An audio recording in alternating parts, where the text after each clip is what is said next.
Estamos de volta com o Hora da Saúde, hoje falando sobre nutrição em cuidados paliativos. Para discutir sobre esse assunto, a Ana Maria Aiello, ela que é nutricionista do Hospital de Amor, e o meu parceiro de programa na mediação técnica, Dr. Marcelo Gobo Júnior, ele que é médico da família. Nós falamos bastante sobre a importância da nutrição em cuidados paliativos, sobre terapia nutricional. Uma coisa que vocês falaram que eu acho muito interessante a gente deixar claro é que muita gente ouve falar em cuidados paliativos, pensa que é cuidar do fim da vida. E, na verdade, é cuidar para que esse paciente tenha qualidade de vida, não é? Então, Ana Maria, fala pra gente, fala para quem está em casa, qual a importância de uma nutrição adequada para garantir qualidade de vida a esses pacientes em cuidados paliativos. Certo. A nutrição, a gente acaba calculando as necessidades energéticas desse paciente, as necessidades proteicas desse paciente, mas nem sempre a gente consegue atingir aquilo que a gente calculou. O Dr. Marcelo até pontuou isso anteriormente, porque, na verdade, em cuidado paliativo, a gente está preocupado em nutrir esse paciente, em fazer com que ele consiga se alimentar, mas a gente não vai nutrir a qualquer custo. Então, a nutrição adequada, ela parte também do pressuposto de uma nutrição que faça sentido para aquele paciente, que ele consiga se alimentar de forma que ele consiga ter desejo em comer. E uma coisa importante também que o Marcelo colocou é a respeito da consistência desse paciente. Né? Às vezes a gente não consegue dar o que aquele paciente está com vontade de comer, que é, por exemplo, um hambúrguer. Mas, diante da consistência que aquele paciente está conseguindo se alimentar, porque ele tem uma dificuldade em comer aquele alimento, às vezes a gente consegue fazer o quê? Pegar esse alimento que ele está com vontade e bater, por exemplo, no liquidificador e ficar na consistência que aquele paciente consegue se alimentar. Então, nutrição adequada é sim, pensando em todos os micros e macronutrientes, pensando no valor energético que eu quero ofertar para aquele paciente, mas não necessariamente eu consigo fazer com que aquele paciente ingira tudo isso que eu tô calculando. Porque dependendo do estágio que aquele paciente se encontra, mais vale ele comer e se sentir satisfeito, se sentir bem em estar ingerindo aquele tipo de alimento, conseguindo realizar as atividades diárias dele, né? Então, às vezes isso conta muito mais do que a gente fazer com que ele atinja, a gente chama de VET, né? Que é valor energético total. A gente consiga fazer com que aquele paciente consuma totalmente o VET, né? Eu acredito que esse deve ser um debate muito comum dentro desses tratamentos, né? Até quando dá para o paciente aquilo que ele precisa e até quando dá aquilo que ele quer. É importante, doutor Marcelo, levar em consideração essa questão, como disse a Ana Maria? Com certeza, especialmente pela angústia familiar. Então, existe um ponto muito grande que é algumas doenças que têm um alto padrão de catabolismo, como é a doença oncológica, o câncer.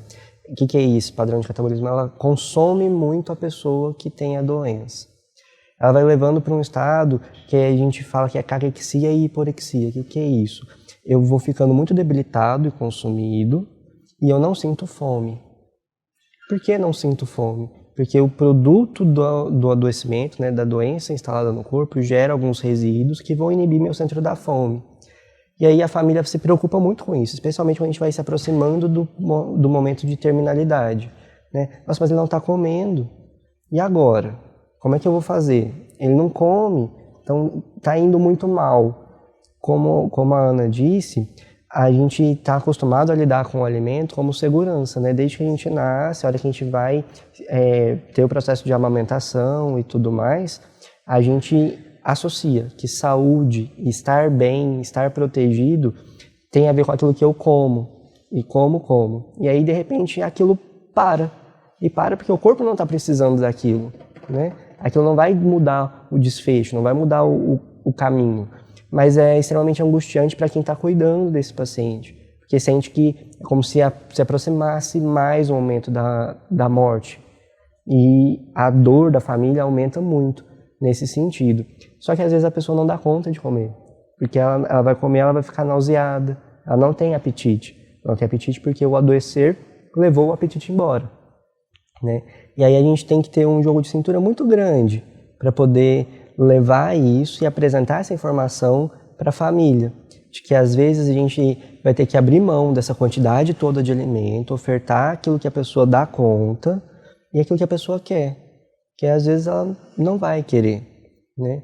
E tudo bem ela não querer. Às vezes ela não tem via para isso, porque está comprometido a boca, por exemplo, ou ela se alimenta por uma dieta que eu vou oferecer ou na sonda ou numa bolsa, diretamente ali.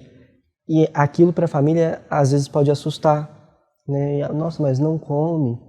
Não come. E é muito legal, Glaucio, a gente pensar também que da mesma forma que é difícil para o familiar preparar aquele alimento com todo amor e carinho e oferecer para aquele paciente, também é muito conflitante para ele sentir, nossa, o familiar tá preparando e eu não tô dando conta de comer. Então isso acho que uma das maiores dificuldades que a gente presencia, né? E como é que a gente faz, né? Como é que a gente atua nisso? Na verdade, é muito uma conversa franca, né? Uhum. Então, a gente vai conversar com aquela família e vai falar, olha, nesse momento, não é prioridade que esse paciente consuma tudo isso que a senhora está tentando ofertar, porque o organismo dele não vai absorver, a disponibilidade desses nutrientes não vai ser a mesma. Então, é muito importante que a gente consiga ser sincero na fala de forma, claro, muito tênue, muito tranquila, mas que eles consigam ter a consciência de tudo isso que está acontecendo, de forma que essa cobrança, ela seja diminuída.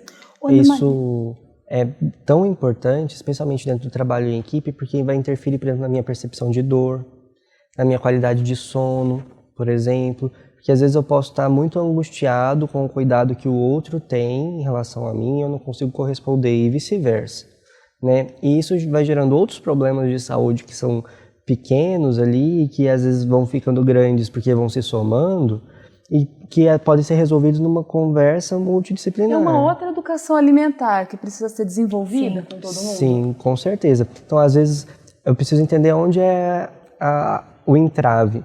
Às vezes é alguém que não tem coordenação motora para poder levar o alimento até a boca, por exemplo. Aí a TO vai ser fundamental para poder proporcionar isso. A pessoa tem vontade, mas não tem condições. Ou o contrário, tem condições, mas não tem vontade. Mas aquele preparar o alimento, como a Ana disse no bloco anterior, tem um significado muito grande para aquela família em relação ao cuidado, em relação a uma tradição que já existia. Por tudo que implica nessa relação com a comida, como vocês disseram. Exatamente. Então, às vezes, você poder capacitar o paciente para poder preparar o próprio alimento, ainda que uma pequena quantidade, ou preparar para a família, pode ter um valor muito maior e pode aliviar muito mais a minha percepção de dor, minha qualidade de vida, minha disposição, a maneira como eu lido com a doença, do que eu simplesmente forçar a atingir um valor de energia que eu preciso. A gente pode dizer que controla a ansiedade também de ambas as partes. Não só a ansiedade, mas o medo. A gente tem um medo, enquanto a gente vê que a pessoa come, que ela se alimenta, por exemplo, dá a impressão de que está tudo bem. Da segurança que você mencionou, né? E ao mesmo tempo, os alimentos eles podem ajudar a amenizar os efeitos causados pelos tratamentos nesses pacientes em cuidados paliativos? Normalmente, a gente trabalha mais com aquele manejo do sintoma que a gente conversou. Então, por exemplo, como o Marcelo citou, o paciente está com náusea. O que eu posso proporcionar de alimento para aquele paciente para que isso seja atenuado? Então, uma alimentação um pouquinho mais amena, né? Eu não vou dar uma comida muito caldada, eu não vou dar bebidas juntos com a refeição, porque a saciedade dele vai ser muito mais rápida. Eu vou observar se aquele paciente tem hábito de comer muita fritura, muitos alimentos gordurosos, que também vão proporcionar maior desconforto, vão piorar essa náusea. Então, os efeitos colaterais proporcionados pelos tratamentos antineoplásicos, né, principalmente que nessa área que eu atuo, eles podem ser diversos, né? Então, desde boca seca, que é a xerostomia, a náusea, como o Marcelo colocou, a diarreia, ou mesmo a obstipação, né, que é quando o paciente está mais com dificuldade de evacuar. Então, em cada tipo de sintoma, a gente tem um manejo nutricional específico. Então, é pautado nisso que a gente vai proporcionando essa terapia nutricional para esse paciente. Vocês falaram da dificuldade de comer, né, de muitos pacientes que a família precisa entender, mas o paciente ele também pode sofrer com a subnutrição? Como que vocês lidam com isso? Sim, como o Marcelo colocou, no paciente em cuidados paliativos, quanto mais avançada a doença, a gente encontra muito mais a caquexia, a síndrome de caquexia-anorexia, né, como o Marcelo colocou. E nesse momento, a gente não consegue reverter esse processo já instalado pelo organismo, né? Não há alimento que eu ofereça, não há suporte proteico e calórico que eu ofereça, que eu vou conseguir reverter esse processo, né?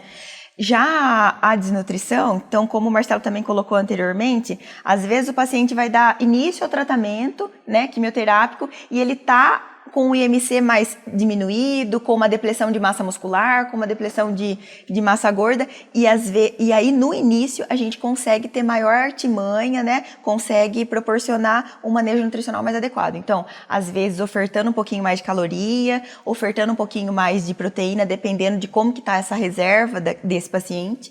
Então, cada caso é um caso, né? E é muito individualizado. Mas se a gente pensar em desnutrição, a gente consegue ter um manejo melhor. Já na síndrome de anorexia, caquexia, que o Marcelo comentou, é uma coisa que a gente não tem tanto o poder de reverter esse processo já começado, já iniciado. E eu queria que vocês falassem também sobre a importância nutricional nas diferentes fases da vida. Ela é a mesma? E como é feito o manejo nas diversas etapas do tratamento? A gente tem duas situações aqui, que é o momento de vida e a necessidade para aquela fase de... O quê? Foi? Ai. A gente tem duas situações, centralizei. Tadinho, ele já acha que é com ele. Eu já tô tão acostumado. Olha, ela fez 2 anos. A gente tem duas situações que vão variar de acordo com a fase da vida e com o momento de doença. Então, imagine que a gente está falando de cuidados paliativos num cenário de infância e adolescência. Então, as necessidades nutricionais ali basais, então, para o funcionamento independente do adoecer ou não, são uma. Né? Existe uma rota fisiológica, que é do desenvolvimento normal do corpo, que vão ter determinadas demandas. Outra coisa é quando eu descubro isso na minha 8ª, 7ª década de vida, em que eu vou ter um outro quadro por si só pela minha condição de vida. Então, já é natural que nessa fase de vida eu tenha uma menor ingesta hídrica, por exemplo, a quantidade de água que eu vou ingerir é baixa, eu vou ter uma perda de massa muscular, então eu já vou estar nesse estágio. E aí a minha estratégia nutricional vai caminhar para outro cenário. Isso em relação ao meu momento de vida, né? E aquilo que eu vou investir enquanto terapia nutricional, pensando em prevenção. Né? Então, se eu descubro com 60 anos que eu tenho uma doença que não vai mais ser curada, mas eu tenho uma expectativa de vida ainda bastante alta, eu vou programar a minha nutrição para prevenir, por exemplo, que eu perca mais massa muscular, uma situação. A outra é quando eu descubro a doença em um determinado estágio dela. Então, descobri hoje que eu tenho uma doença que é avançada, e que a minha expectativa de vida, ou seja, as pessoas que têm o mesmo tipo de doença que eu, que descobrem nesse mesmo tempo, vivem em média tanto tempo. E esse tanto tempo pode ser 1 mês, pode ser 6 meses, 1 ano, 20 anos. Ali é onde eu vou traçar o meu ponto maior de comunicação com a família, com o paciente, para intervir de maneira mais aguda, vamos dizer assim, ou mais abrupta. Porque se eu descubro isso na minha fase de terminalidade, então estava tudo bem, passei mal, fui no pronto-socorro, descobri que eu estou com uma doença incurável, que está em estágio avançado e minha expectativa de vida é de 3 meses. E aí dentro dessa expectativa de vida de 3 meses, eu interno, saio, até que eu entro no período que talvez seja a minha última internação. Ana Maria, e é importante nesse período, nesses momentos, também garantir a autonomia do paciente? Com certeza. Como é que vocês fazem isso? A equipe multidisciplinar, de forma geral, auxilia muito a gente nisso. Então, como o Marcelo falou, às vezes o paciente ele não tem mais o controle motor de levar o alimento para a boca. Então, eu vou juntamente com a TO conversar a respeito disso e ver como é que eu posso melhorar nesse processo, né, de levar o alimento para a boca. Às vezes o paciente não está conseguindo deglutir, ele tem um comprometimento neural ou, por exemplo, que a gente fala também de metástase em paciente oncológico, e tem comprometimento neural e ele não consegue também articular a fala, a deglutição, e aí a gente, juntamente com uma fono, a gente vê qual que é a melhor consistência daquele alimento naquele momento. Então, a equipe multidisciplinar acaba fazendo papel fundamental, né? e nos auxiliando. Ana Maria, muito obrigada pela sua participação no programa. Esclareceu muitas dúvidas que eu tinha e acredito que esclareceu muitas dúvidas do pessoal que está em casa. Eu que agradeço a oportunidade de estar aqui, a Glaucia e o Marcelo. Foi muito gratificante para mim também. Nós continuamos com o Hora da Saúde, hoje falando sobre nutrição e cuidados paliativos. Mais uma vez agradeço a presença da Ana Maria Aiello, ela que é nutricionista do Hospital de Amor. O Dr. Marcelo Gobo Júnior continua aqui com a gente e daqui a pouquinho, depois do intervalo, presença da Alcione Cristina Ventura, ela que é técnica em nutrição do Hospital São Judas Tadeu, que é a unidade de cuidados paliativos do Hospital de Amor. Daqui a pouco a gente volta.